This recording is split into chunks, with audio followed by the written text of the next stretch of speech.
अभी तक आपने सुना, सलोनी बेटा, अमन को नेहा का नंबर लिखा दो। वो नेहा का मुस्कान से भरा चेहरा देखकर संतुष्ट हो गए थे, पर सलोनी का गुस्सा चेहरे से ही झलक रहा था। वो समझ गए कि ये गुस्सा फ़ोन नंबर देने का है। अमन अब मुस्कुराकर उसकी तरफ देखने लगा था, तो वो गुस्से से नंबर लिखाने लगी। आप बेहद खूबसूरत हो सलोनी जी, इस नाचीज को भी अपने दिल में याद रखिएगा। हौले से उससे बोलकर वो पलट गया था, पर सलोनी गुस्से से बड़बड़ाते हुए अंदर चली आई थी। अब आगे अपने घर आकर अमन सलोनी की यादों में खो सा गया था। वो मोबाइल पकड़े बार बार उसे ही देख रहा था। सलोनी की गहरी काली आंखें उसके दिल का चैन लूट चुकी थी। वो अपना दिल पूरी तरह हार चुका था। अपने कॉलेज लाइफ में लड़की से दूर रहने वाले अमन को आज तक कोई भी लड़की ढंग की नहीं मिली थी, पर आज सलोनी को देखते ही उसे पहली नज़र में प्यार हो गया था। उसने नेहा के नंबर पर सब फोटो भेज दिया था। शाम में राघव ऑफिस से घर आया था। वो कपड़े बदलकर चाय पीने लाउंज में आ गया था। सुनीता जी और अमन तो पहले से ही उसका इंतजार कर रहे थे।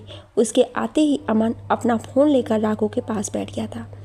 उसने नेहा की सारी तस्वीरें उसे दिन में ही भेज दी थी, पर अब फिर से दिखा रहा था।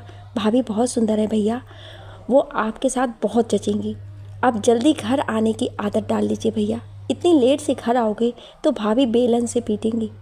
तू मेरे साथ रहेगा ना छोटे, अपनी भाभी के बेलन से बचाने के लिए, राघव हंसते हुए बोला था। बेटा, तुझे नेहा पसंद तो है ना? कहीं तू बाद में ये ना कहे कि मुझे वो पसंद नहीं है, तो फिर मैं। माँ, आप ये सब क्यों बोल रही हैं? मैंने तो पहले ही सारी बात आप पर छोड़ रखी थी, वो सर खुजाते हुए बोला था। पर सुनीता जी की आंखों में अनजाने से सवाल भरे, जिसे देखकर वो हंसते हुए बोला, माँ, मुझे नेहा बहुत पसंद है। आपकी पसंद मेरी पसंद है। वैसे भी मुझसे ज़्यादा तो वो आपके साथ रहेगी, इसलिए आपको वो ज़्यादा पसंद आनी चाहिए। अब तो आप संतुष्ट हैं ना? हाँ बेटा, अब मैं तेरी तरफ से निश्चिंत हो गई हूँ। अब जल्दी ही मैं तेरी शादी का दिन निकलवा लेती हूँ, वो मुस्कुरा दी थी। हाँ भैया, ये तो बिल्कुल सही है। हम दोनों तो शाम से लेकर सुबह तक बाहर रहेंगे, पर माँ और भाभी 24 घंटे साथ रहेंगी। इन दोनों में सब कुछ ज़्यादा पसंद आनी चाहिए। अमन भी बोलता हुआ हंस पड़ा था।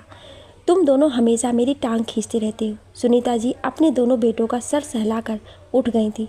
तुम लोग बस कुछ दिन रुक जाओ, जब मेरी बहू आएगी ना, तब मैं तुम दोनों को देख लूँगी। मैं अपनी बहू को बेटी की तरह रखूँगी और उसके साथ मिलकर तुम दोनों की टांग खींचा करूँगी। उसके आने के बाद मैं तुम दोनों के इंतज़ार में अकेली बोर नहीं होंगी। अब तुम दोनों बातें करो, मैं खाना बना लेती हूँ। और वो किचन की तरफ चल दी। राघव और अमन हंसने लगे थे। रात के खाना खाने के बाद वो दोनों बहनें अपने कमरे में बैठी हुई थी। नेहा अपनी होने वाली सास के दिए उपहारों को देख रही थी, पर सलोनी की आंखों में अभी भी अमन की बातें और हरकतों को याद कर गुस्सा आ रहा था। दीदी, आपकी सास तो बहुत अच्छी है, पर आपका होने वाला देवर बहुत ही आवारा टाइप का है। किसी लोफर की तरह मेरी तरफ देख रहा था। सुना है सीनियर इंस्पेक्टर है। भला ऐसे पागल क्या अपराधियों को पकड़ेंगे? मेरा तो दिल चाह रहा था उसे एक थप्पड़ लगाऊं, पर पापा के कारण मन मार कर रह गई। सलोनी नेहा के कंधे पर सर रखकर बोली थी। अब ऐसा भी नहीं है सलोनी, अमन तो मुझे बहुत अच्छे लगे। हर बात में हंसने वाला, बिल्कुल अपना सा। अगर मेरा कोई भाई होता तो बिल्कुल अमन की तरह होता, वो हसरत से बोली थी। अपने ऊपर बड़ा भाई नहीं होने का दुख उसे हमेशा रहता था। वैसे तुम हो ही इतनी सुंदर कि कोई भी तेरे पीछे पागल हो सकता है। दीदी, भला ये क्या बात हुई? आप अभी से उसकी साइड लेने लगे? उसकी तो मैं जान ले लूँगी। उसने मेरी दीदी को मुझसे छीना है। वो नाराज़ होकर बोलती तकिया फेंक कर नेहा को मारने लगी थी। नेहा भी दूसरे तकिए से उसे मारने लगी थी। दोनों एक दूसरे को तकिए से मार मार कर खेल में लग गई थी। निर्मल जी बरामदे में बैठे हुए थे। वो अपनी दोनों बेटियों की खिलखिला कर सुनकर बेहद खुश थे।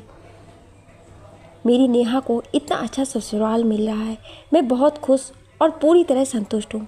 नेहा की माँ, आज आप जिंदा होती तो खुद से अपनी बेटी की विदाई की तैयारी करती, पर मुझे पता है आप जहाँ हैं वहीं से नेहा को आशीर्वाद दे रही हैं। वो आपके आशीर्वाद से हमेशा खुशहाल और सुखी रहेगी।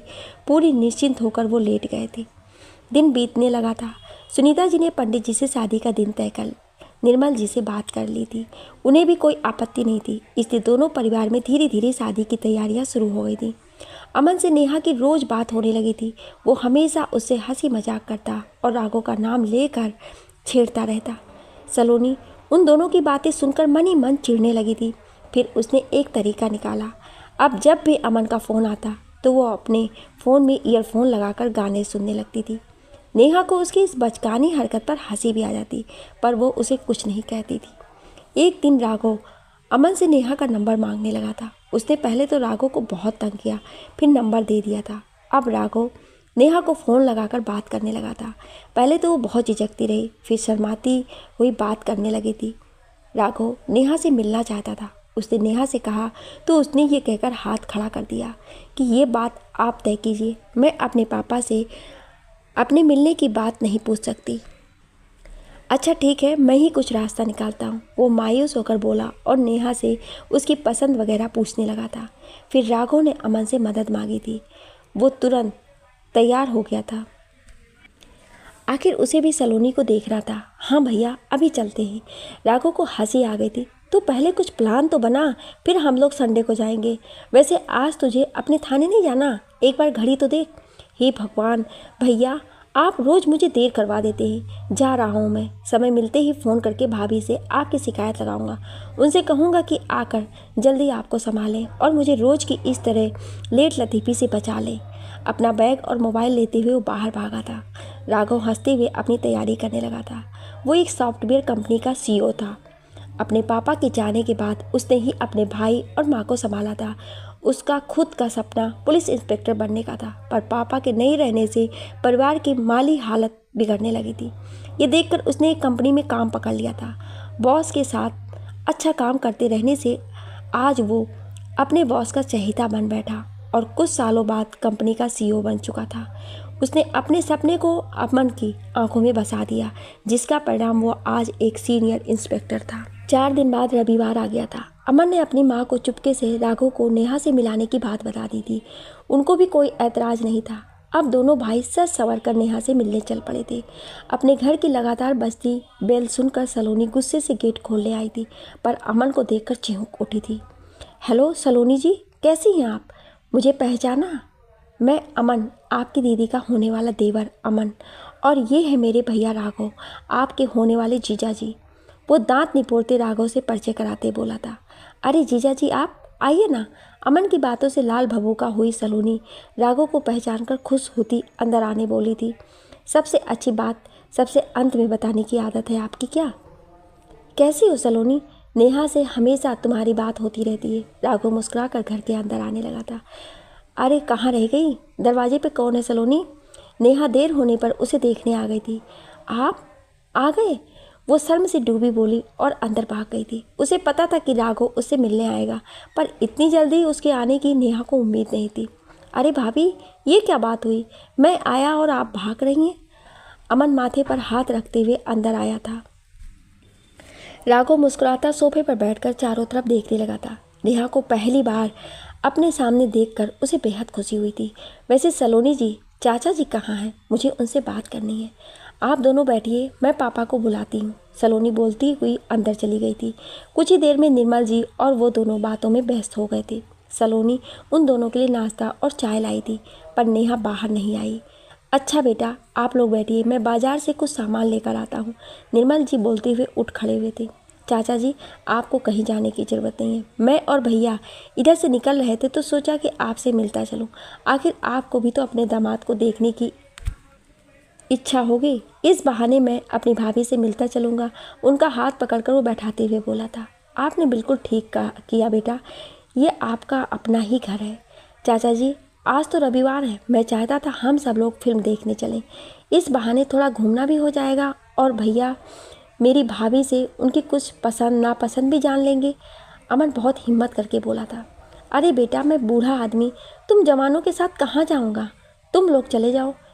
इसे वो राघव की इच्छा समझकर बोली थी। ठीक है चाचा जी, तो हम लोग 3 से 6 का शो देखेंगे। सलोनी जी, हम लोग बात करते हैं। आप तब तक मेरी भाभी के साथ तैयार होकर आ जाइए, वो चहकते हुए बोला था। मैं दीदी को तैयार कर देती हूँ, पर मैं नहीं जा पाऊँगी, मुझे फिल्में अच्छी नहीं लगती हैं, वो गुस्से से अमन को घूरते बोली थी। उसके ऑर्डर भरे लहजे पर सलोनी का दिल जल उठा था। सलोनी बेटा, तुम्हारी बहन को अकेले में अच्छा नहीं लगेगा, जाकर तू तैयार हो जा। पापा बहुत दिनों से घर की सफाई भी नहीं हुई है, अब दीदी तो कुछ दिन की मेहमान ठहरी तो सारा काम मेरे ही जिम्मे है, इसलिए अभी दीदी को भेज देती हूँ, फिर मैं सारा घर साफ कर दूँगी। सलोनी, साफ सफाई कल से कर लेना, आज तुम हमारे साथ चलो।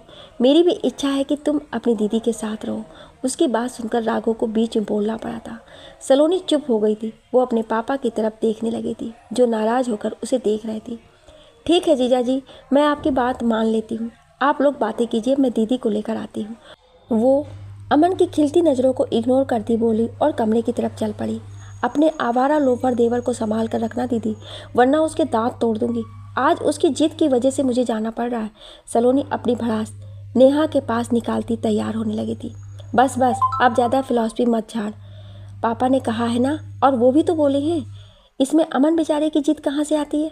ओहो, क्या बात है दीदी, वो अभी तो मुलाकात भी नहीं हुई है और तुम तो जीजा जी की तरफदारी करने लगी। नेहा को गुदगुदी लगाते वो परेशान करने लगी थी। हाँ हाँ, अब सब कुछ तुम्हारे उनके की मर्जी से ही तय होगी। अरे सलोनी, अब बस कर, मुझसे बर्दाश्त नहीं हो रहा है। तो वो बिस्तर पर लोटपोट होने लगी थी। चल ठीक है, तब मत जा, मैं उनको फ़ोन कर देती हूँ कि हम लोग नहीं जा पाएंगे। कितनी हिम्मत करके उन्होंने ये प्रोग्राम बनाया और तू है कि इतनी भाव खा रही है। अगर तू नहीं गई तो मैं अकेले कैसे जाऊँगी? वो मुंह बनाते हुए अपना फ़ोन उठाने लगी थी। दीदी, अपना ये इमोशनल ड्रामा बंद करो। चल तो रही हूँ ना, तुम बस एक उपकार करना मुझ पर। अपने उस दिलचस्पे देवर से कह देना कि मुझसे दूर रहे। उसका हाथ पकड़कर बिस्तर से खींचती हुई सलोनी बोली थी। मैं कोशिश करूंगी नेहा, पर तू भी अमन से लड़ाई मत कर लेना, वरना राघव जी सोचेंगे मैं भी तुम्हारी तरह उनसे झगड़ा करूंगी। मासूमियत से नेहा बोली तो सलोनी फिर उसे गुदगुदी लगाने लगी थी। अरे भाभी, यहीं हंस बोलकर सारा टाइम बिता देंगी क्या? बाहर आइए ना, अमन गेट के बाहर से चिल्लाया था। अब चलो, तेरा लोफर देवर उतावला हो रहा है। सलोनी मुंह बनाते हुए अपना दुपट्टा उठाते हुए बोली थी। पर्पल कलर के पटियाला सूट पर नीला दुपट्टा, आंखों में हल्का सा काजल, बालों की लंबी चोटी बांधे सलोनी बेहद खूबसूरत लग रही थी। अमन उसे चोर नज़रों से देखने लगा था। नेहा भी लाल कुर्ती सलवार पर काला दुपट्टा लिए सजी बेहद सुंदर लग रही थी। राघव ने एक बार नेहा को देखकर अपनी नज़रें घुमा ली थी। अच्छा चाचा जी, हम निकलते हैं, हमें आते आते 8 साढ़े 8 बज जाएंगे, राघव धीरे से बोला था। हम आपका खाना पैक करा कर लेते आएंगे चाचा जी, इसलिए आप चिंता मत कीजिएगा। अमन ने टुकड़ा जोड़ा था। निर्मल जी हंसने लगे थे। अरे बेटा, तुम लोग घूम कर आओ, मेरी बेटियां मेरा पूरा ख्याल रखती हैं, इसलिए मुझे अपने खाने की कोई चिंता नहीं है, वो अमन से बोले थे। सलोनी बेटा, खुशी से दीदी के साथ घूमना और कोई लड़ाई मत करना। जी पापा, वो नाराज़ सी बोलकर उनके साथ निकल पड़ी थी। गाड़ी में राघव और नेहा आगे बैठे थे। सलोनी के साथ अमन पीछे की सीट पर बैठा था। वो लोग सिनेमा हॉल पहुंचे थे। अमन टिकट कटा लाया था। फिल्म देखने के समय भी अमन राघव और नेहा को एक साथ बैठाकर खुद सलोनी के पास बैठ गया था। सलोनी ये देखकर चिढ़ गई थी। वो दोनों फिल्म तो देख नहीं रहे थे, बस धीरे धीरे बातचीत ज़्यादा कर रहे थे। ये देखकर सलोनी को हंसी आने लगी थी। फिल्म ख़त्म होने के बाद वो सब रेस्टोरेंट गए थे। वहाँ अमन ने अपनी पसंद से सबके लिए खाने का ऑर्डर किया था। उसने सलोनी के मना करने के बावजूद भी निर्मल जी के लिए खाना पैक करा लिया था। भैया, वो देखिए, वहाँ मॉल है, आप भाभी से पहली बार मिले हैं, उन्हें कुछ गिफ्ट तो दे दीजिए। अमन को गाड़ी में बैठते ही ख्याल आया था।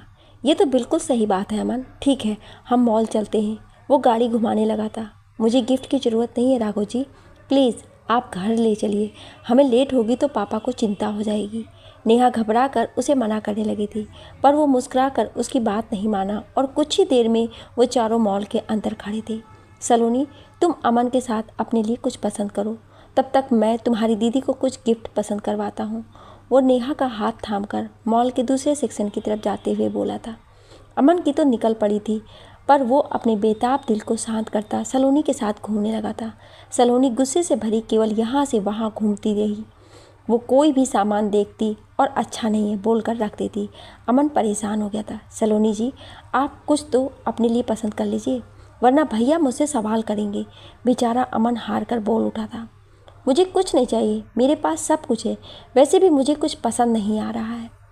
सबके पास सब कुछ होता है सलोनी, पर कोई प्यार से कहे तो ले लेना चाहिए। आओ, मैं तुम्हें कुछ सुंदर फ्लावर दिखाता हूँ। बोलता हुआ वो सलोनी को एक डेकोरेशन सेक्शन की तरफ ले गया था। इन फूलों को देखो, ये तुम्हें ज़रूर पसंद आएंगे। तुम इनमें से कुछ पसंद कर लो। वैसे ये फूल कितने सुंदर है ना सलोनी, बिल्कुल तुम्हारी तरह। मुझे इस तरह का मजाक बिल्कुल भी पसंद नहीं है, समझे मिस्टर अमन सिंह। वो भड़क उठी थी। क्या तुम ऐसे ही सबसे बात करती हो? वो थोड़ा नाराज़ सा बोला था। नहीं, फिर मुझसे ऐसे क्यों बोलती हो? प्लीज़ मुझसे ऐसे गुस्से से बात मत किया करो। अमन उदास होकर बोला और किनारे खड़ा हो गया था। सलोनी ने एक फ्लावर फ्लास्क पसंद कर लिया था। वो लेकर मुड़ी तो अमन को मुंह लटका कर खड़े पाई थी। उसे अपने सख्त बोली पर बुरा लगने लगा था। सॉरी अमन जी, मैंने कुछ ज़ोर से बोल दिया था। उसके पास जाती हुई वो धीरे से बोली थी। ये फ्लास्क मुझे अच्छा लगा। अब चलिए इसका पेमेंट करते हैं। सलोनी रुको, मुझे कुछ कहना है तुमसे। उसने सलोनी का हाथ पीछे से थाम लिया था। वो चौंक कर पलटी थी तो अमन उसके सामने घुटनों के बल बैठा हुआ था। उसने अपनी मुट्ठी में बंद एक सोने की अंगूठी सलोनी की अनामिका उंगली में पहना दी थी। मैं तुमसे बहुत प्यार करने लगा हूँ सलोनी। अब तुम्हारे बिना मेरा जीना नामुमकिन है। प्लीज़ मुझे ना मत बोलना। मैं तुम्हारे बिना जी नहीं पाऊँगा। आई लव यू सलोनी। हजारों ख्वाहिशों को अपनी आवाज़ में समेटकर वो बेहद जज्बात से भरे स्वर में बोल रहा था। सलोनी अचानक अमन के इस हरकत से गुस्से से तिलमिला उठी थी। वो सबको अपने चारों ओर जमा होते देख अपना हाथ खींचने लगी थी, पर अमन ने बहुत मजबूती से उसका हाथ पकड़ रखा था। पहले हाँ बोलो सलोनी। देखिए अमन जी, आप अच्छे होंगे पर मैं आपको पसंद नहीं करती, इसलिए आप ये ख्याल छोड़ दीजिए कि मैं आपसे प्यार करूंगी। दीदी का ख्याल है इसलिए अच्छे से समझा रही हूँ, वरना अभी तक आपके गाल लाल कर चुकी होती। अपना हाथ झटके से खींचती हुई वो उंगली से अंगूठी निकालने लगी थी, पर अंगूठी उसकी उंगली में फंस गई थी। देखा सलोनी, ये अंगूठी भी हमारे मिलन की गवाह है। ये तुमको मुझसे दूर नहीं जाने देगी। हंसकर वो खड़ा हो गया था। आप लोग क्या देख रहे हैं भाई? अपना काम कीजिए जाकर। हम यहाँ आपके मनोरंजन के लिए नहीं आए हैं। वो चारों तरफ घूमकर बोला तो भीड़ छटने लगी थी। उसी समय नेहा और राघव भी मुस्कुराते हुए आए थे। अमन उन दोनों को देखकर बोलने लगा था, तो आप दोनों की मार्केटिंग हो गई? अब घर चलें? चाचा जी इंतज़ार कर रहे होंगे। हाँ हाँ, तेरी भाभी को मैंने गिफ्ट दिला दिया है, और ये तुम्हारे लिए सलोनी। ये मेरी तरफ से एक गिफ्ट है। इसमें घड़ी है जो यकीनन तुम्हें पसंद आएगा। राघव ने एक पैकेट उसकी तरफ बढ़ाए थे, जिसे सलोनी ने चुपचाप थान लिया था। अरे पहली बार जीजा जी से गिफ्ट मिला है, थैंक्स तो बोल दो साली साहिबा। राघव हंसते हुए बोला था। थैंक्स जीजा जी। वो धीरे से बोलती अपनी नजरें झुका ली थी। उसे अमन की हरकत उन दोनों को चीख चीख कर बताने का दिल कर रहा था, पर लोगों की भीड़ में वो अब और तमाशा नहीं बनना चाहती थी, इसलिए अपने आंसू भरी पलकों को नीचे झुकाकर बेआवाज़ रोती थी। अपने हाथ में पकड़ा फ्लास्क भी उसने स्टैंड पर वापस रख दिया था। राघव ने चाबी अमन की तरफ बढ़ा दिया था। अमन अब तुम ड्राइव करो, मैं तुम्हारी भाभी से पीछे बैठकर बात करूँगा। जी भैया, ये तो आपका हक बनता है। वो हंसते हुए उससे चाबी लेने लगा था। अब गाड़ी में अमन और सलोनी आगे बैठे थे और राघव और नेहा पीछे बैठे थे। पूरे रास्ते वो दोनों चुप थे, पर पीछे राघव और नेहा की धीमी धीमी हंसी और बातचीत चलती रही थी। सलोनी अपनी उंगली से अंगूठी निकालने की कोशिश में लगी थी, पर ना जाने वो कैसे फंस कर रह गया था। अमन ये देखकर चुपके से मुस्कुराता ड्राइव करता रहा था। नेहा का घर आ गया था। वो दोनों उनके साथ अंदर आए थे। निर्मल जी से कुछ बातचीत कर फिर राघव और अमन अपने घर चले गए थे। दूसरे दिन सलोनी जब कॉलेज के लिए निकलने लगी तो उसके हाथों में सोने की कीमती अंगूठी देखकर नेहा पूछ बैठी थी, तेरे पास इतना महंगा अंगूठी कहाँ से आया सलोनी? ये तुझे किसने दिया है? पर वो चुप रही थी। बोल ना सलोनी, कहाँ से आया ये? तू तो अपनी दीदी से कोई बात नहीं छुपाती, फिर आज बोल क्यों नहीं रही है? दीदी, ये तुम्हारे लोफर देवर ने पहनाया है। मैं तुम्हारे उस लफंगे देवर की वजह से बदनाम हो गई। सारे शहर के लोगों ने उसे अंगूठी पहनाते देख लिया है। फिर वो रोते हुए कल की सारी घटना बताने लगी थी। मैं उसकी वजह से ही तुम लोगों के साथ नहीं जाना चाहती थी। वो मुझे कभी अच्छा नहीं लगता था और कल उसने मुझे बदनाम करके रख दिया। अरे पागल लड़की, ये तो बहुत अच्छी बात है। अमन तुमसे शादी करना चाहता है तो ज़रा सोच तो, हम दोनों बहनें एक साथ एक घर में रहेंगे और पापा को भी तेरे लिए लड़का ढूंढने में मेहनत नहीं करनी पड़ेगी। नेहा बेहद खुश होकर हंसती हुई बोली थी। नहीं दीदी, मैं उससे शादी नहीं करूँगी। वो मुझे बहुत बुरा लगता है। उसको देखते ही मेरा पारा हाई होने लगता है। मेरा दिल करता है कि उसका सर तोड़ दूँ। तुम ये अंगूठी निकाल दो ना, कल रात से ये निकल ही नहीं रही है। वो रोते हुए बोल रही थी। ये क्या बात हुई सलोनी? अमन सीनियर इंस्पेक्टर है, देखने में बेहद स्मार्ट और हैंडसम है। सबके साथ प्यार से बात करता है, यानी स्वभाव का बेहद अच्छा है। उसका घर भी छोटा सा है। उसकी माँ के रूप में तुम्हें माँ भी मिल जाएगी। और सबसे बड़ी बात सलोनी कि तुम दोनों की शादी होने से हम दोनों बहनें कभी बिछड़ेंगी भी नहीं। अपने ही शहर में एक घर में रहेंगे। हमारा जब मन होगा अपने पापा के पास आ सकते हैं। नेहा उसे प्यार से समझाती हुई बोली थी। तुम कितनी भी खूबियाँ गिनाओ दीदी, वो लोफर मुझे फूटी आँख नहीं पाता है। अपने तिलचट्टे देवर से कह देना कि मुझसे शादी के सपने ना देखे। गुस्से से बोलकर वो कॉलेज के लिए निकल गई थी। नेहा सोच में पड़कर सारी बात राघव को बता दी थी। उसे तो कुछ पता ही नहीं था, पर राघव को अपने भाई और सलोनी की जोड़ी बहुत पसंद आई थी। ये तो बहुत अच्छी बात है नेहा, मुझे तो ये रिश्ता बहुत पसंद है। मेरी माँ को भी सलोनी बहुत पसंद है। वो हमेशा उसके बारे में बात करती रहती हैं। तुम्हारे साथ सलोनी भी हमारे घर की बहू बने, ये बहुत ही खुशी की बात होगी।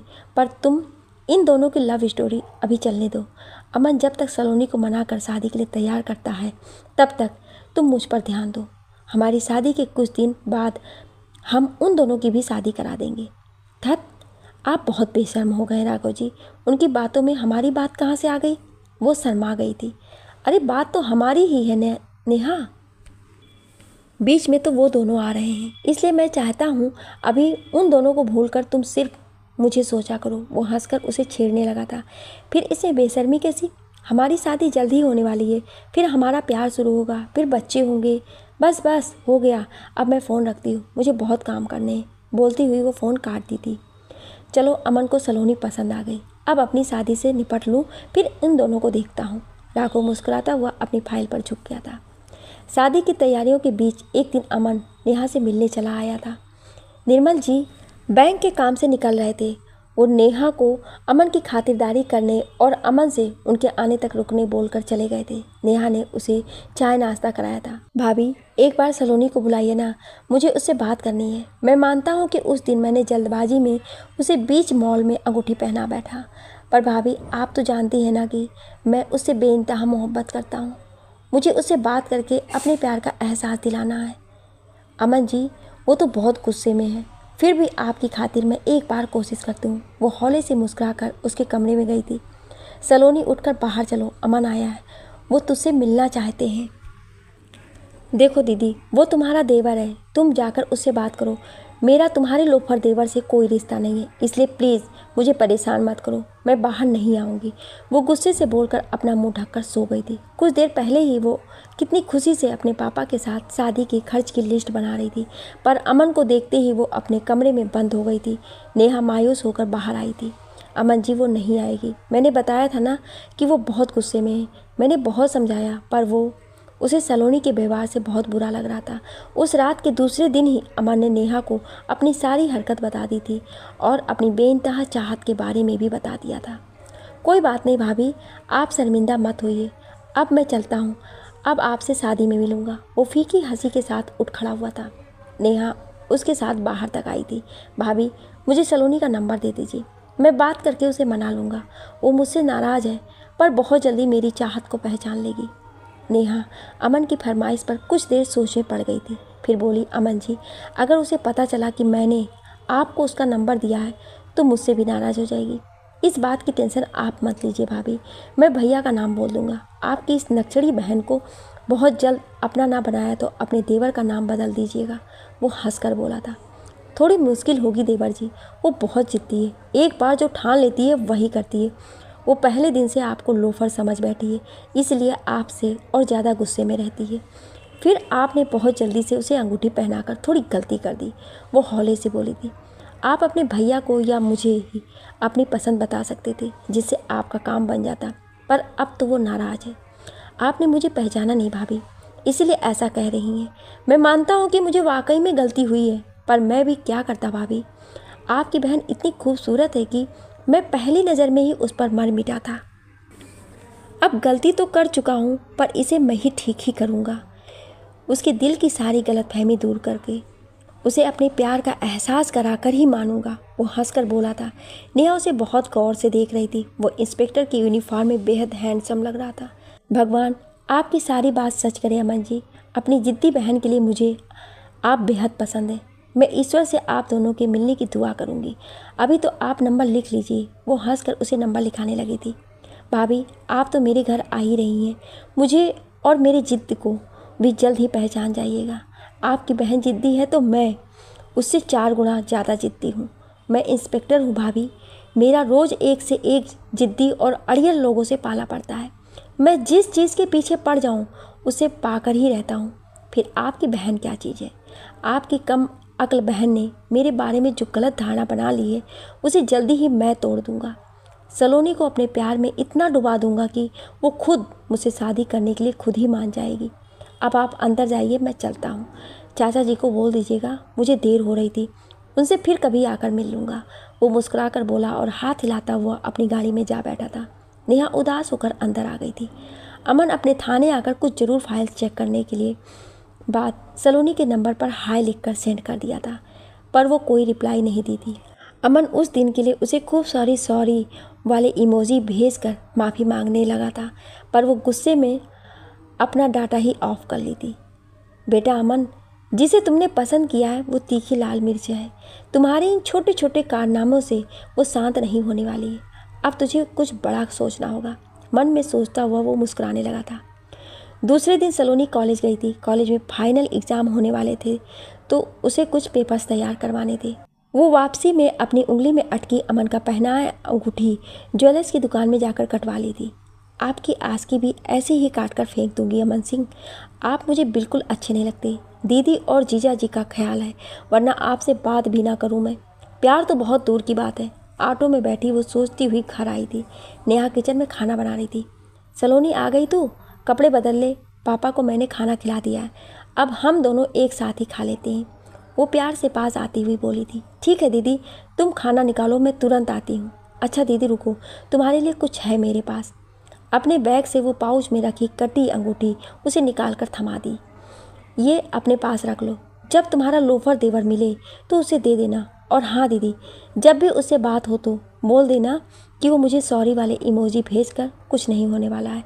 मैं उसे इतनी बड़ी गलती के लिए कभी माफ़ नहीं करने वाली। बोलकर वो बाथरूम की तरफ फ्रेश होने चल दी थी। अपनी ना समझी और गुस्से में तू बहुत बड़ी गलती कर रही है सलोनी। अमन जी तुमसे बहुत प्यार करते हैं, वो तुझे बहुत खुश रखेंगे, पर अभी तू ये समझना नहीं चाह रही है। ना जाने अमन जैसे इंसान को तुम जैसी जिद्दी से प्यार क्यों हो गया। नेहा बहुत दुखी होकर सोचती हुई कटी अंगूठी गोदरेज में रखने लगी थी। राघव और नेहा की शादी की तय तारीख आ गई थी। आज शाम में राघव और नेहा की शादी होने वाली थी। निर्मल जी ने शादी की सारी व्यवस्था होटल में रख ली थी। वो लोग सुबह ही होटल पहुंच चुके थे। निर्मल जी अपने कुछ रिश्तेदारों और जान पहचान के लोगों के साथ शादी के सारे इंतजाम देख रहे थे। सुबह से सलोनी भी तैयारियों के बीच बेहद व्यस्त थी। उसे अपने खाने तक का होश नहीं था। नेहा अपनी छोटी बहन को इतना परेशान देखकर उसे अपने पास बुला ली थी। सलोनी, तुमने खाना खाया है? बस दीदी, आपके सामानों की कुछ पैकिंग और रस्मों के सामान रखने बाकी हैं, फिर खा लूँगी। बिल्कुल नहीं, तू अभी खाएगी, वो भी अपनी दीदी के हाथों से।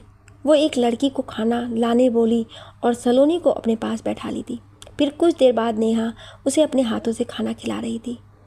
दीदी, आज आप मुझे छोड़कर चली जाएंगी। मैं और पापा बिल्कुल अकेले हो जाएंगे। मैं आपके बिना घर में अकेली क्या करूँगी? वो खाते खाते उदासी से बोली थी। अरे मेरी प्यारी बहना, तू चिंता मत कर, तुझे बहुत जल्दी मेरे ससुराल ही आना है, मेरी छोटी देवरानी बनकर। फिर हम दोनों एक साथ रहेंगे। वो हंसकर उससे बोली थी। देखो दीदी, आज मेरा मूड ख़राब मत करो, वरना मैं घर चली जाऊंगी। एक तो तुम्हारे लोफर देवर ने सुबह से मैसेज कर करके माथा ख़राब किया है, और अब तुम मुझे पगला रही हो। वो तुनक कर बोली थी। ठीक है, अब कुछ नहीं कहूँगी तुझे। अब जो भी करना होगा मेरा देवर खुद ही कर लेगा। वो ज़ोर से हंसती हुई बोली थी। अब तू पेट भर कर खा ले, तभी तो काम कर सकेगी। सलोनी का मुंह बन गया था। वो कुछ सोचते हुए खाने लगी थी। शाम में नेहा को ब्यूटिशियन ने आकर तैयार किया था। 2 घंटे की मेकअप के बाद उसका सुंदर रूप निखर उठा था। लाल लहंगे और मैचिंग ज्वेलरी में सजी वो बेहद खूबसूरत लग रही थी। सलोनी खुद भी सज धज कर तैयार हो गई थी। वो नेहा को देखने आई तो खुशी से उसके गले से लिपट गई थी। दीदी, तुम बहुत सुंदर लग रही हो, भगवान तुम्हें हर बुरी नज़र से बचाए। सलोनी हंसकर बोली तो नेहा भी हंसती थी। कुछ देर बाद बारात के आने का शोर मचने लगा था। सलोनी दौड़कर भागी गई थी। वो अपने पापा के साथ राघव की आरती उतार कर होटल के अंदर ले आई थी। अब सब लोग हॉल के अंदर आ बैठे थे। मैरून शेरवानी पहने राघव भी दूल्हा बनकर खूब जच रहा था। अमन उसे बाहों में थामे स्टेज पर ले गया था। सलोनी भी नेहा को लेकर स्टेज की ओर बढ़ रही थी। उसे आता देख राघव उठकर खड़ा हो गया था। सलोनी ब्लू लहंगे में खूबसूरती की सारी हदें तोड़ रही थी। उसकी गोरी रंगत ब्लू कलर में खिलकर उसे सबसे अलग बना रही थी। अमन तो सलोनी को देखकर अपनी पलकें भी झपकाना भूल गया था। वो खुद भी ब्लैक सूट में बहुत ही स्मार्ट और डैशिंग लग रहा था। अब वरमाला की रस्म शुरू हो चुकी थी। राघव नेहा को अपनी नज़रों में बसाते हुए माला पहनाने लगा था। वो शर्माती अपनी माला थामे खड़ी थी। अब नेहा की बारी थी। वो जब माला पहनाने लगी तो अमन ने राघव को ऊपर उठा दिया था। ये चीटिंग है जीजा जी, अगर ऐसी बात थी तो हमें पहले बता देते। हम भी आपको दीदी को इतनी आसानी से माला नहीं पहनाने देते। सलोनी नाराज़ होकर राघव से बोलने लगी थी। सारी बातें बताने की नहीं होती है सलोनी जी, कुछ बातों के लिए इशारा ही काफ़ी होता है। अमन हंसते हुए अपने दिल की बात बोला और अमन को नीचे उतार दिया। लीजिए भाभी, आपके दूल्हे राजा आपके सामने हैं। अब आप बेहिचक इन्हें वरमाला पहना सकती हैं। सलोनी उसकी बातों का मतलब समझकर गुस्से से भर उठी, पर नेहा मुस्कुराती राघव को माला पहनाने लगी थी। इसके बाद शादी की विधियां शुरू हो गई थी। सलोनी मेहमानों को देखने स्टेज से नीचे उतर गई थी। सलोनी सलोनी रुको तो। अमन भी उसके पीछे भागता आ रहा था, पर वो उसकी आवाज़ अनसुनी कर जाने लगी थी। तुम इतनी कठोर क्यों हो सलोनी? क्या तुम्हें मेरे प्यार की दीवानगी बिल्कुल समझ नहीं आती? वो मन में सोचते हुए जल्दी से उसके साथ चलता बोला। अरे आज तो मैं तुम्हारा मेहमान हूँ, तो मेरा ख्याल रखना तुम्हारा काम है। हाँ तो अब बोलिए मेहमान जी, क्या काम है मुझसे? वो कमर पर हाथ रखे खड़ी हो गई और गुस्से से उसे घूरते हुए बोली। अमन को उसके हर अंदाज से प्यार होने लगा था। वो अपनी आंखें उसके चेहरे पर जमाए बोला, तुम बेहद खूबसूरत लग रही हो सलोनी। मेरा दिल करता है कि भैया भाभी के साथ इसी मंडप पर तुमसे शादी कर लूँ। मेहमान हो तो मेहमानों जैसी बातें कीजिए, दुश्मन के जैसे नहीं, वरना गार्ड से कहकर इस होटल से उठवाकर बाहर फेंक दूंगी। वो गुस्से से लाल होते हुए बोली और वहाँ से चली गई थी। फिर शादी होने तक दोनों में इसी तरह तकरार होती रही थी। मेहमानों के साथ बैठी सुनीता जी की नज़रें उन दोनों के झगड़े पड़ गई थी। उनको सारा माजरा समझ में आने लगा था। अमन का घर में भी खोया खोया रहना, किसी भी बात को घुमा फिरा कर सलोनी तक ले जाना, अभी भी सलोनी को देखकर उसके होठों पर प्यार भरी मुस्कान खिल उठना, ये सब उनकी नज़रों से गुजर रहा था। सलोनी तो उनको भी बहुत पसंद थी। वो नेहा और सलोनी की खूबसूरती और शांत व्यवहार से बेहद प्रभावित थी। उन दोनों की नोक झोंक से वो एक फैसला करती शादी देखने लगी थी। शादी हो जाने के बाद नौ दंपत्ति निर्मल जी और सुनीता जी के साथ सभी मेहमानों का आशीर्वाद लेने लगे थे। कुछ रस्मों के बाद विदाई की घड़ी आ गई थी। नेहा सलोनी के गले लगकर खूब रो रही थी। पापा को देखते ही वो बिलख पड़ी। बचपन में माँ की असाध्य रोग की वजह से मृत्यु होने के बाद उन्होंने खुद ही अपनी दोनों बेटियों को माँ बाप का प्यार दिया था। आज अपने घर और पापा को छोड़कर विदा होने और पराये होने का एहसास नेहा को संभलने नहीं दे रहा था। पापा, अपना ध्यान रखिएगा। आपके पास सलोनी तो रहेगी, पर आप मुझे भूलिएगा मत। आपके घर से जा रही हूँ तो मुझे पराया मत समझिएगा। आपको जब भी मेरी ज़रूरत पड़े मुझे कॉल कीजिएगा। वो रोते हुए बोलने लगी थी। नेहा बेटा, तुम मेरी अपनी हो और हमेशा रहोगी। ये परायेपन की बातें करके मेरा दिल मत दुखाओ। तुम अपना ख्याल रखना और ससुराल में अपने आचरण से सबका दिल जीत लेना। राघव जी बहुत अच्छे इंसान हैं, तुम्हें बहुत खुश रखेंगे और सुनीता बहन जी को अपनी माँ समझना। अमन तो तुम्हारा देवर कम भाई जाता है। तू हमेशा खुश रहना मेरी बच्ची। अब अपने घर जा। अपने गले से उसे लिपटाए हुए खूब समझाते रहे थे। फिर वो सलोनी से लिपट गई थी। सलोनी, पापा का ख्याल रखना। पापा को ब्लड प्रेशर की दवाइयाँ समय पर देना और अपना भी ख्याल रखना। कॉलेज जाने से पहले खाना खा लेना और घर अच्छे से बंद करके जाया करना। हर रविवार को मुझसे मिलने आया करना। जोर जोर से रोती नेहा सलोनी से लिपट गई थी। वो भी हिचक हिचक कर रोने लगी थी। सुनीता जी से उन दोनों का इस तरह रोना देखा नहीं गया था। वो सबको हटाकर वहाँ आई थी। तुम दोनों क्यों रो रही हो? बहू, तुम कौन सा बहुत दूर जा रही हो? 5 किलोमीटर का तो रास्ता है। जब मन करे अपने पापा और सलोनी से मिलने चली आया करना। सलोनी बेटा, अब तू भी रोना बंद कर और अपनी दीदी को खुशी खुशी विदा कर। वो मुस्कुरा कर बोली तो सलोनी अपनी आंखें पोंछने लगी थी। अमन शादी का सामान सब गाड़ी में रखवा रहा था। वहाँ आकर उन दोनों को रोता देखकर खुद भी बहुत भावुक हो गया था। अब उसे सलोनी के पास जाने का कोई बहाना नहीं मिलने वाला था। इसी तरह अपने साथ सबकी दुआएं लेकर नेहा अपने ससुराल विदा हो गई थी। फिर सारे लोग भी बारी बारी विदा होने लगे थे। सबके जाने के बाद निर्मल जी और सलोनी भी घर आ गए थे। सलोनी अपने कमरे में अकेली बैठी खूब रोने लगी थी। उसे नेहा की बेहद याद आ रही थी। मत रो बेटा, बेटियां तो ऐसे ही अपने बाबुल का आंगन छोड़कर दूसरे के घर चली जाती हैं। अभी नेहा गई है, कुछ दिनों बाद तू भी चली जाएगी। ये तो जमाने के दस्तूर हैं सलोनी, जिसे हर पिता को निभाना होता है। उसके रोने की आवाज़ पर निर्मल जी अपने कमरे से दौड़ आए थे। नहीं पापा, मैं आपको छोड़कर कहीं नहीं जाऊंगी। मुझे शादी नहीं करनी है, मैं हमेशा आपके साथ रहूंगी, रोते रोते वो बोली थी। निर्मल जी मुस्कुरा पड़े थे। ठीक है, तुम मत करना शादी, अब सुबह होने वाली है, चल हम लोग कुछ देर सो जाते हैं, फिर कल जाकर मुझे होटल का हिसाब किताब भी करना है। ठीक है पापा, आप कमरे में जाकर सो जाइए, मैं भी ये भारी ड्रेस चेंज करके सो जाती हूँ। वो अब चुप हो गई थी। उसे संभला देखकर निर्मल जी उसके माथा सहलाकर बाहर निकल गए थे। अब निर्मल जी और सलोनी दोनों कॉलेज चले जाते थे और घर बंद रहता था। निर्मल जी जिस कॉलेज के प्रिंसिपल थे, सलोनी वहीं अपनी दोस्त नीलू के साथ प्रोफेसर थी। दोनों के दिन रात एक जैसे थे, पर सलोनी को अमन मैसेज करके परेशान करता रहता था। वो उसे अपनी चाहत का एहसास कराना चाहता था, पर वो इससे चिढ़ती रहती थी। इन्हीं दिनों एक दिन नेहा घर आई। उसके साथ राघव और सुनीता जी भी आए थे। अमन पुलिस स्टेशन में अपनी ड्यूटी पर था। सलोनी उन सबको अचानक देखकर खुशी से उछल पड़ी थी। सबको चाय नाश्ता कराने के बाद सलोनी नेहा और राघव को कमरे में बैठा आई थी। अब उसे सबके लिए खाना बनाना था। सुनीता जी और निर्मल जी लाउंज में बैठे हुए थे। वो कुछ सोच रही थी। निर्मल जी उन्हें विचारों में खोया देखकर पूछना चाहते थे कि वो बोल पड़ी थी। भाई साहब, नेहा ने मेरे पूरे घर को संभाल लिया है। वो तो मुझे पानी तक खुद से लेने नहीं देती है। मैं बहुत खुश नसीब हूँ जो ऐसी बहू के रूप में बेटी मिली है। निर्मल जी मुस्कुरा देते हैं। ये तो मेरी खुशकिस्मती है बहन जी, जो मैं अपनी बिन माँ की पली बच्चियों को ऐसा संस्कार दे पाया। भाई साहब, मैं ना आपसे एक बात कहना चाहती हूँ। कहना नहीं बल्कि मांगना चाहती हूँ, सुनीता जी संकोच से बोली थी। हाँ हाँ बहन जी, बोलिए ना, मुझसे जो भी संभव है मैं ज़रूर करूँगा। भाई साहब, मैं अपने अमन के लिए सलोनी का हाथ मांगती हूँ। आपको आज ना कल सलोनी की शादी करनी ही है तो मेरा अमन भी अच्छा लड़का है और मुझे पूरा यकीन है कि वो सलोनी को बहुत खुश रखेगा।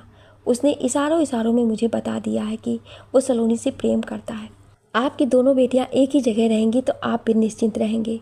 वो मुस्कुराती बोली थी। निर्मल जी सोच में पड़ गए थे। ना ना भाई साहब, मना मत कीजिएगा, हम लोग आज बड़ी उम्मीद के साथ यही बात करने आए थे। बहन जी, मैं मना नहीं कर रहा हूँ, अमन तो बहुत अच्छा लड़का है। मुझे खुशी हो रही है कि मेरी बेटियों को इतना अच्छा रिश्ता मिल रहा है। ठीक है, मुझे ये रिश्ता मंजूर है, वो खुशी से बोले थे। किचन में काम करती सलोनी बाहर से अपने पापा और सुनीता जी की बातचीत सुनकर दंग रह गई थी। उसे अपने पापा और अमन दोनों पर बेहद गुस्सा आ रहा था। अच्छा, तो अब तुमने अपनी माँ को भी इस प्लान में शामिल कर लिया है? अरे नेहा, राघव, यहाँ आओ। सुनीता जी खुशी से उन दोनों को आवाज़ देने लगी थी। वे दोनों दौड़े आए थे। राघव, भाई साहब ने अमन और सलोनी का रिश्ता मंजूर कर लिया है। अब आज हम अमन को ये खुशखबरी देकर बिल्कुल ही चौंका देंगे। नेहा बेटा, तुमको क्या हुआ? तू इस रिश्ते से खुश नहीं है क्या? निर्मल जी नेहा का सपाट चेहरा देखकर पूछ बैठे थे। पापा, ऐसी बात क्यों होगी? वो नाराज़ होती उनके पास जा बैठी थी। राघव भी बैठ गया था। मैं तो अपनी बहन को देवरानी बनाकर बहुत खुश रहूँगी, पर आप एक बार सलोनी से पूछ लेते। किचन में खड़ी सलोनी के कान खड़े हो गए थे। उसे अपने पापा पर बहुत भरोसा था कि वो उसकी मर्जी के बिना कुछ तय नहीं करेंगे। नेहा की बात सुनकर उसे अपनी बहन पर बहुत प्यार आने लगा था, जो अपने देवर की इच्छा जानकर भी अपनी बहन के बारे में सोच रही थी। पर अपने पापा का जवाब सुनकर उसे गहरा धक्का लगा था। अरे, उससे पूछने की क्या ज़रूरत है? तुम्हारी शादी भी तो मैंने ही तय की थी ना, तो बता कि तू खुश नहीं है क्या? वो हंस कर बोले तो नेहा चुप होकर उन्हें देखने लगी थी। सलोनी भी मेरी जिम्मेदारी है नेहा, मैं उसकी भलाई सोच कर ही अमन से उसका रिश्ता तय कर रहा हूँ और मुझे पूरा यकीन है कि वो मेरे तय रिश्ते को कभी इनकार नहीं करेगी। वैसे तुझे ऐसा क्यों लगा कि मुझे सलोनी से पूछना चाहिए? पापा, मैं बहुत खुश हूँ। माँ और राघव जी के साथ साथ अमन जी भी बहुत अच्छे हैं। मेरी बहन मेरे पास रहेगी तो मुझे भी बेहद अच्छा लगेगा। वो खुशी से अपनी बात बोलती निर्मल जी के गले लग गई थी, पर उसकी आंखें किचन से झांकती सलोनी को देख चुकी थी। तो अब बता, कोई दिक्कत तो नहीं होगी सलोनी को ना? वो मेरे फैसले पर इनकार नहीं करेगी ना? उनका सवाल अभी भी वही था। नेहा सलोनी की तरफ देखने लगी थी। वो अपने पापा का उस पर इतना भरोसा देखकर नेहा को आंखों के इशारे से कुछ भी बोलने से मना करने लगी थी। नेहा मन ही मन बेहद खुश हो गई थी। नहीं पापा, कोई दिक्कत की नहीं होगी। अमन जी सलोनी को बहुत खुश रखेंगे। आपने जो फैसला किया है बिल्कुल सही है। आप हमारे पापा हैं। जो भी हमारे लिए अच्छा होगा हमें वही देंगे। आप निश्चिंत होकर माँ को इस रिश्ते के लिए हाँ कर दीजिए। सुनीता जी और राघव काफ़ी खुश हो गए थे, क्योंकि वो दोनों भी अमन का सलोनी के प्रति गहरा प्रेम जान चुके थे। सभी बेहद खुश थे सिवाय सलोनी के। वो बहुत दुखी हो गई थी, उसकी आंखें भर आई थी, पर वो अपने पापा का सम्मान गिराकर नहीं जी सकती थी। अपनी बेबसी पर वो आंसू पोंछती तेजी से खाना बनाने लगी थी। नेहा किचन में जाकर उदास सलोनी को गले लगाकर बोली थी, पापा बहुत खुश हैं सलोनी। तूने इस शादी से इनकार नहीं करके उनकी खुशियाँ दुगनी कर दी है। मैं भी बहुत खुश हूँ। तू खुश है ना? आप सबको मेरी खुशियों की चिंता करने की ज़रूरत नहीं है दीदी। अपनी बेटी होने का फ़र्ज़ निभा सकती हूँ तो इस शादी को भी अपनी जिम्मेदारी मानकर निभा लूँगी। नाराज़गी से बोलती हुई वो रोटियां सेकने लगी थी। नेहा समझ गई थी कि वो शादी के लिए तैयार है। बस उदास है कि पापा ने एक बार भी उसकी मर्जी नहीं पूछी थी। वो फ्रिज से मिठाई निकाल कर सबको खिलाने ले गई थी। फिर वापस किचन में आकर सलोनी के मुंह में एक टुकड़ा खिलाने लगी थी। अपनी ये खुशी अपने लाडले देवर को दिखाना दीदी। इस शादी से मुझे कोई खुशी नहीं है। आज तो मुझसे नाराज़ है सलोनी, पर एक दिन आएगा जब तू अमन के प्यार में ऐसी डूबेगी कि तेरा उबरना मुश्किल हो जाएगा तो खुद मुझे धन्यवाद देती नहीं थकेगी। वो हंसी थी। ऐसा कभी नहीं होगा। तुम लोग खुशी से ये शादी करवाओ, पर मैं खुश नहीं हूँ। मैं तो तुम्हारे उस चहेते का जीना मुहाल करके रख दूँगी। उसे बड़ा शौक़ है ना मुझे अपनी पत्नी बनाने का। उससे कह देना मैं उसकी ज़िंदगी सड़े आलू टमाटर की तरह बना कर रख दूँगी। वो गुस्से से बोली थी। नेहा खिलखिलाकर हंसती थी। वो सब कुछ संभाल लेगा सलोनी, तुम्हें भी और तुम्हारे सारे अत्याचार को भी। बस एक बार तुम उसकी ज़िंदगी में शामिल होकर तो देखो। उसने अपने प्यार से तुम्हारे अंदर प्यार का समंदर ना भर दिया तो कहना। सलोनी गुस्से से मुंह फेर ली थी। फिर दोनों बहनों ने सबको खाना खिलाया था। अब वो लोग विदा होने वाले थे। सुनीता जी नेहा से बोली थी, बहू सलोनी को बुला लाओ, जरा उसे जी भर कर देख लो। नेहा अंदर से सलोनी को खींच कर ले आई थी, पर सलोनी की फूली आंखें देखकर निर्मल जी चौंक पड़े थे। क्या हुआ सलोनी, तुम रोई क्यों हो? पापा आप फिक्र मत कीजिए, ये शादी करके आपसे दूर चली जाएगी ना, इसलिए बस उदास हो गई है। नेहा ने बात को संभाल लिया था। ओ सलोनी बेटा, तुमने तो मुझे डरा ही दिया था। बेटा अपनी बेटियों का अच्छे घर में शादी कराना एक पिता का सबसे बड़ा सपना होता है। हर पिता की तरह मेरा भी ये सपना जल्दी ही पूरा होने वाला है, इसलिए मैं बहुत खुश हूँ। वो मुस्कुराकर बोले थे। सलोनी उनकी आंखों का स्नेहिल प्रेम देखकर हौले से मुस्कुरा दी थी। उसे अपने शादी करने के फैसले पर शांति मिलने लगी थी। मैं जब नेहा को देखने आई थी तभी से तुम मुझे अपने अमन के लिए पसंद थी सलोनी। मैं तो तुम दोनों की शादी एक साथ ही करना चाहती थी, पर कोई बात नहीं, अब हम सब तुम दोनों की शादी धूमधाम से करेंगे। तुम मेरी छोटी बहू बनोगी। तुमने इस शादी के लिए हाँ करके मेरा दिल खुश कर दिया है सलोनी बेटा।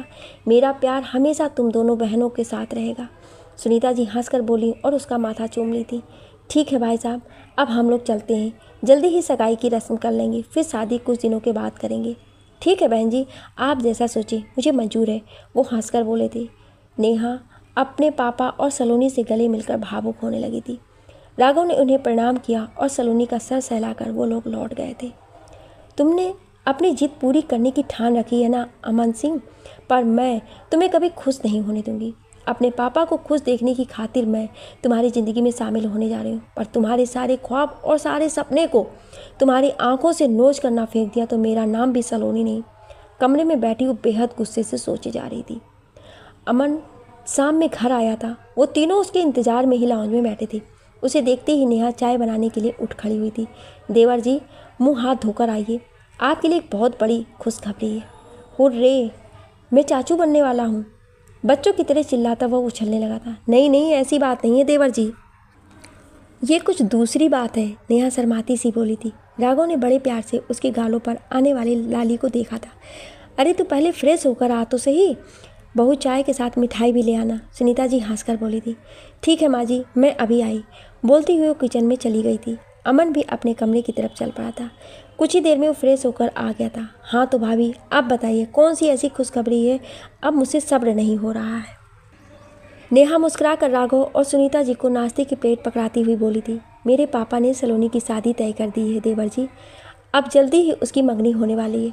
हम लोग आज वहाँ गए थे, पर अपने सामने ही सब कुछ तय करवा कर आए हैं। हंसकर बोलती हुई नेहा उसके मुंह में मिठाई डाल दी थी।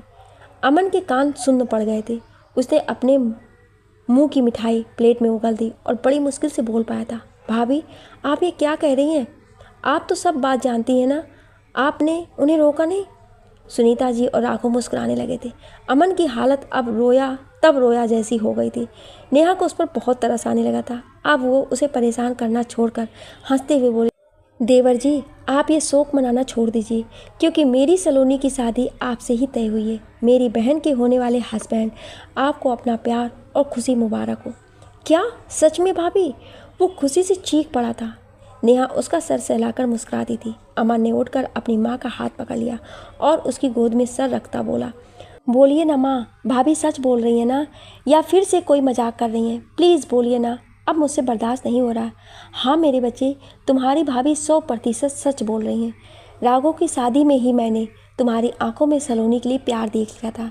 मैंने उसी समय सोच लिया था कि इन दोनों की शादी से निपट लूँ, तब निर्मल जी से तुम्हारे लिए सलोनी को मांग लूँगी। आज हम तीनों निर्मल जी के घर गए थे और वहाँ उनसे तुम्हारे लिए सलोनी का हाथ मांग लिया। उन्हें तुम दोनों की शादी मंजूर है। वो प्यार से मुस्कुराते हुए उसका सर सहलाने लगी थी। अमन खुशी से माँ के हाथों को चूमने लगा था। वो सब उसकी बेताबी देखकर हंस पड़े थे। चल भाई, अब तेरी भी नैया पार लगने वाली है, फिर तो हम सब भी चैन से रहेंगे। राघव मुस्कुराकर बोलते हुए उसे मिठाई खिलाने लगा था। अमन हंसकर उसके गले से लिपट गया था।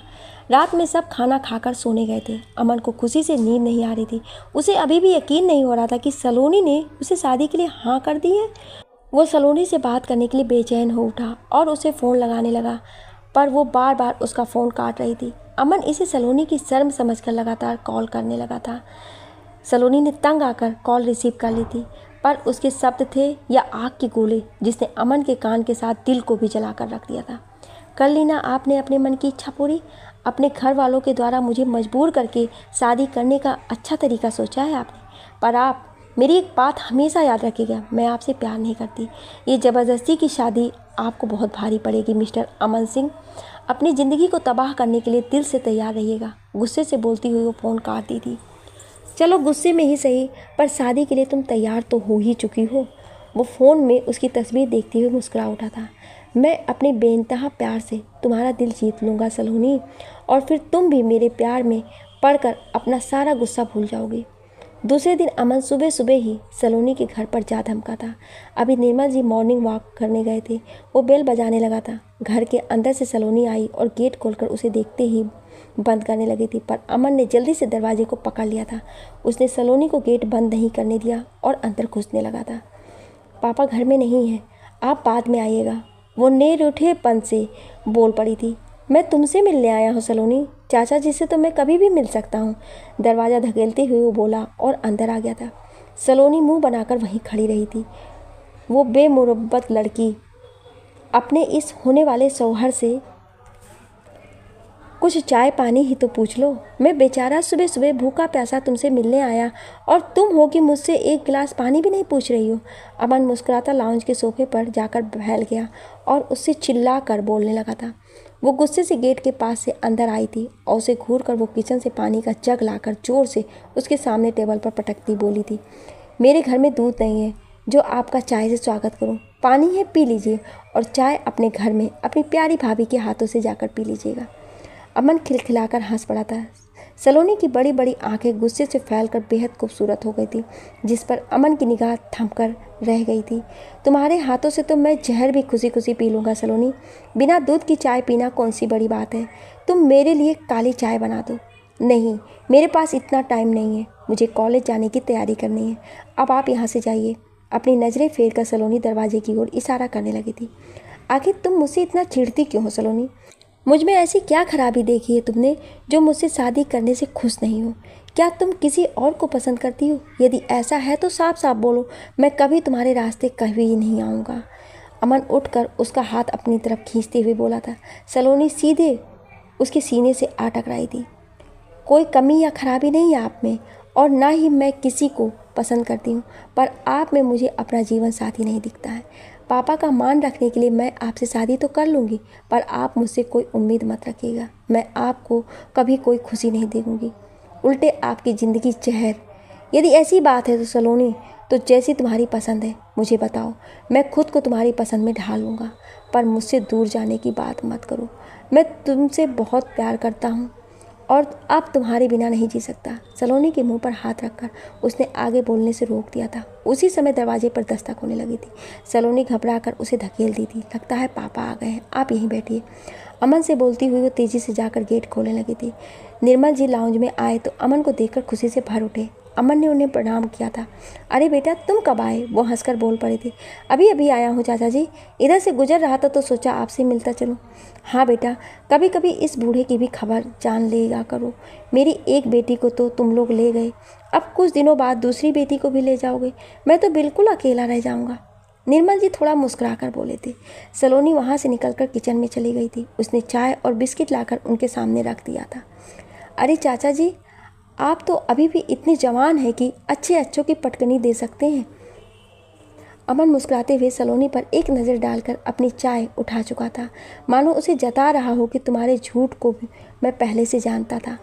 वो गुस्से से तन तनाकर चली गई थी। अमन हंसते हुए निर्मल जी से बोला, अंकल जी, आज के बाद आप अकेले रहने की बात भूल ही जाइए। मैंने सोच लिया है कि मैं सलोनी से शादी के बाद आपके यहाँ ही घर जमाई बनकर रहूँगा। उसके चेहरे का आत्मविश्वास देखकर निर्मल जी चौंक पड़े थे। किचन में नाश्ता तैयार करती सलोनी भी उसकी बात से आश्चर्य में पड़ चुकी थी। अरे नहीं बेटा, ये तुम क्या कह रहे हो? समाज के लोग क्या कहेंगे? हमारी प्रथा है लड़की विदा होकर ससुराल जाती है और वहाँ से। चाचा जी, हमारे समाज के सारे नियम और प्रथा हमारे बनाए हुए हैं और इसे हम ही बदल सकते हैं। अपनी माँ को मैं समझा लूँगा, आप चिंता मत कीजिए। मैं हमेशा यहीं आपके घर में आपका बेटा बनकर रहूँगा। वो मुस्कुरा कर बोला तो निर्मल जी फीकी सी हंसी हंसकर रह गए थे। सलोनी और अमन शादी के बाद यहाँ रहते तो उन्हें बेहद खुशी होती, उनका अकेलापन भी ख़त्म हो जाता। पर अमन की बातें बहुत बड़े बदलाव के बारे में थी, जिसके लिए उन्हें सुनीता जी और अपने बड़े जमाई की भी राय जाननी थी। सलोनी अमन की बातों में खोकर गुमसुम हो चुकी थी। उसे भी शादी के बाद अपने पापा को अकेला छोड़कर जाने का दिल नहीं करता था। वो अमन की इस बात से कुछ खुश हो गई थी। उसने उन दोनों को नाश्ता कराया था। कुछ देर बाद अमन निर्मल जी से विदा लेकर चला गया था। बहुत ही भला लड़का है और अपने काम के प्रति बेहद ईमानदार भी है।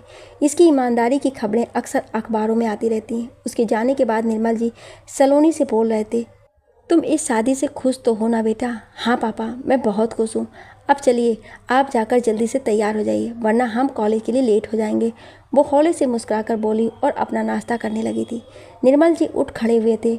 वो तो अमन के साथ ही नाश्ता कर चुके थे, इसलिए अब उन्हें बस तैयार होना था। वो सलोनी के माथे पर हाथ फेर कर बोले, तू बहुत खुशकिस्मत है सलोनी, जो तुझे इतने उच्च विचारों वाला जीवन साथी मिल रहा है।